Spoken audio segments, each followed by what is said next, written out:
Flop show नजर आया है और 156 रन बनाकर टीम इंडिया पहली पारी में ढेर हो गई है। मिचेल सैंटनर ने 7 विकेट झटके हैं। सबसे ज्यादा रन रविंद्र जडेजा ने बनाए हैं 38 रन। पहली पारी में न्यूजीलैंड को 103 रनों की बढ़त जो है वो मिल चुकी है और आपको बता दें कि टी ब्रेक तक न्यूजीलैंड की जो दूसरी पारी है वो शुरू हो चुकी है। लेकिन जिस तरीके से इस वक्त स्थिति टीम इंडिया की नजर आ रही है इस मैच में, वो काफी चिंताजनक है। इससे पहले 3 टेस्ट मैचों की इस सीरीज में टीम इंडिया, आपको बता दूं कि पहला मुकाबला हार चुकी है।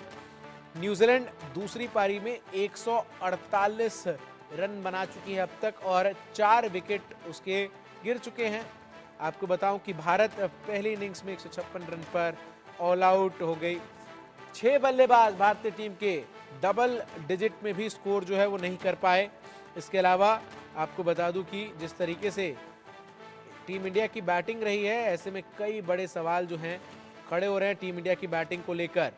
यशस्वी जायसवाल 30 रन बना पाए तो वहीं कप्तान रोहित शर्मा बिना रन बनाए वापस 9 गेंदों को खेलकर पवेलियन लौट गए। शुभमन गिल ने 30 रन बनाए तो वहीं विराट कोहली 1 रन बनाकर वापस पवेलियन की तरफ जाते हुए नजर आए। ऋषभ पंत ने 18 रन बनाए। सरफराज खान जो पिछले मैच में शतक उन्होंने जड़ा, वो मात्र 11 रन इस मैच में बना पाए।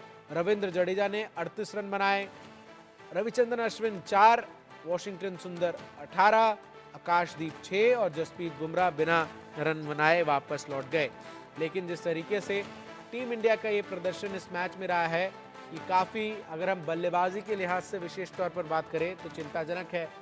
अभी टीम इंडिया की प्राथमिकता ये होगी कि आज जल्द से जल्द न्यूजीलैंड को जो है ऑल आउट करे। इस वक्त न्यूजीलैंड ने 255 रनों की बढ़त जो है वो हासिल कर ली है।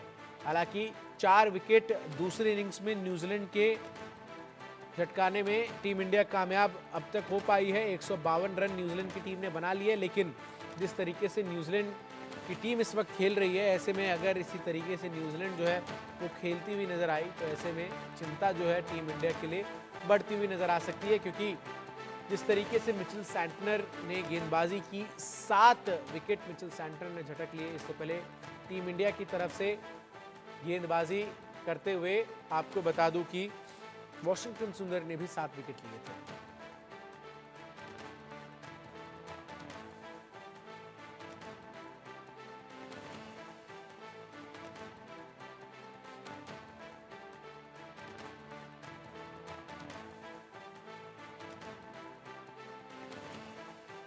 इस टेस्ट मैच के दूसरे दिन टीम इंडिया के खेल से जुड़ी तमाम अपडेट्स के साथ हमारे साथ जुड़ गए मनोज जी। ये तो लग ही नहीं रहा कि टीम इंडिया जो है वो इंडिया में मैच खेल रही है। ऐसा लग रहा है कि किसी ऐसे पिच पर टीम इंडिया बैटिंग कर रही है जहां टीम इंडिया के बल्लेबाजों को अनुभव नहीं है।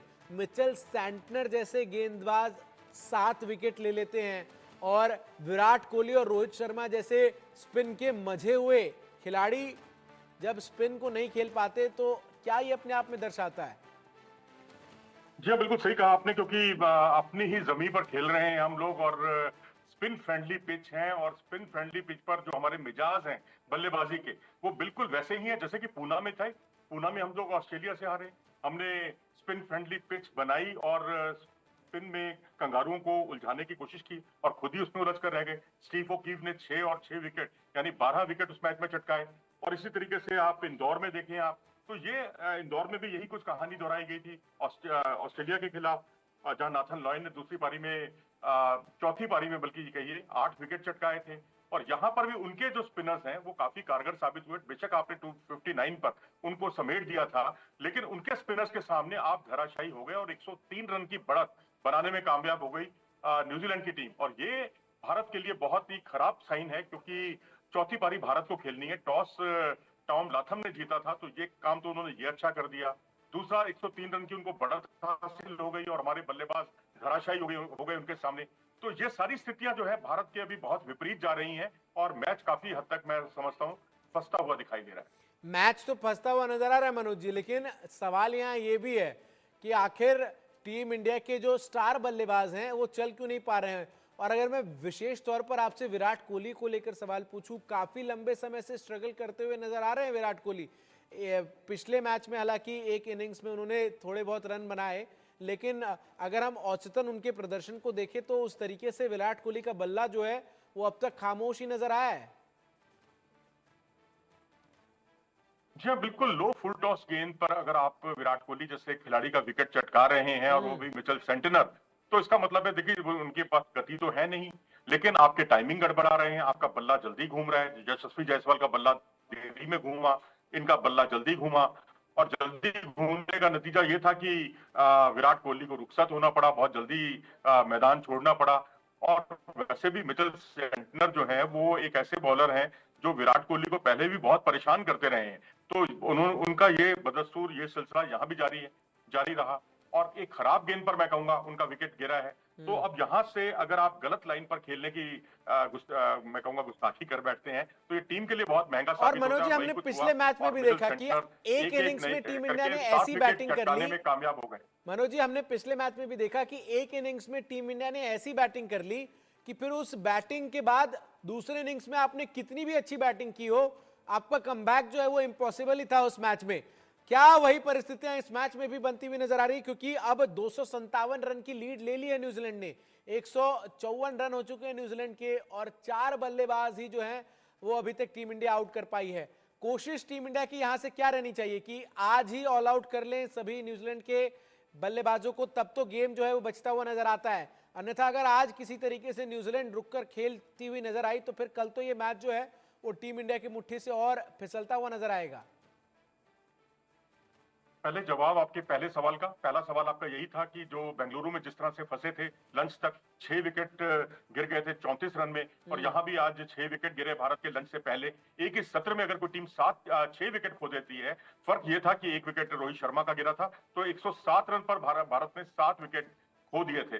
तो उसके बाद फिर बचा पाना अपने आप को बड़ा मुश्किल होता है और वो लंच के बाद उन्होंने उस काम को बखूबी अंजाम तक पहुंचाया। रही बात आपके दूसरे सवाल की कि स्ट्रेटेजी क्या होनी चाहिए, मेरे ख्याल तो अभी पानी बिल्कुल सर के ऊपर पहुंचता हुआ दिखाई दे रहा है और ये कहीं सिर के ऊपर ना निकल जाए, क्योंकि इसके लिए आप जितनी जल्दी उनकी टीम को समेटें उतना अच्छा है, क्योंकि बढ़त जो है वो न्यूजीलैंड की 250 रनों के पार हो चुकी है और अभी 2 ही दिन का खेल हुआ है, दूसरा ही दिन का खेल चल रहा है। तो ऐसी स्थिति में बेहतर यही होगा कि आप जितनी जल्दी उनको समेट दें, आपको 300 सवा 300 रन की लीड भी मिले तो वो भी बहुत मुश्किल होगा भारत के लिए। तो ये मैच वाकई फर्स्ट चुका है बिल्कुल, और भारत के लिए इस मैच में जीत इसलिए भी बहुत जरूरी है मनोज जी, क्योंकि वर्ल्ड टेस्ट चैंपियनशिप का फाइनल अगर खेलना है तो आपको ये मैच तो जीतना ही होगा मनोज जी। जी हाँ, WTC का फाइनल अगर खेलना है तो ये मुकाबला भी जीतना होगा। कहाँ तो हम इस सीरीज से पहले क्लीन स्वीप के ख्वाब देख रहे थे, हम ये सोच रहे थे कि न्यूजीलैंड की टीम जो है भारत में कभी पिछले 36 साल में कोई मुकाबला नहीं जीत पाई है, लेकिन आते ही उसने वो मुकाबला भी जीता। मुंबई में 36 साल पहले यहाँ तो सीरीज जीतने के लिहाज पर खड़ी है न्यूजीलैंड। जी, आप अपना सवाल दोहराएं। नहीं, मतलब 36 साल का रिकॉर्ड न्यूजीलैंड का रहा कि जीती नहीं कोई मैच, और अब ऐसे जीत रही है और इस मैच में जैसे खेल रहे हैं कि ये सीरीज भी हो सकता है टीम इंडिया के लिए बचाने की बड़ी चुनौती है इस मैच में। जी हाँ, बिल्कुल सीरीज फंसती हुई दिखाई दे रही है। 3 मैचों की सीरीज है, एक मैच आप हार चुके हैं और दूसरे मैच में हार के कगार पर आप खड़े हैं। 103 रन की जो बढ़त है वो न्यूजीलैंड ने बहुत अहम उनके लिए साबित हो सकती है, क्योंकि उनको चौथी पारी नहीं खेलनी, चौथी पारी में उनको गेंदबाजी करनी है। तो ऐसी स्थिति में अब 250 से ऊपर की बढ़त ऑलरेडी हो चुकी है और जिस तरह से वो, आप बेशक कहते रहिए कि आपने 4 विकेट उनके आउट कर दिए हैं, लेकिन अगर ये सिलसिला अगर 100-150 रन उनके और बन जाते हैं तो फिर ये नामुमकिन मुश्किल होगी टीम इंडिया के लिए। बहुत बहुत शुक्रिया मनोज जी आपका हमारे साथ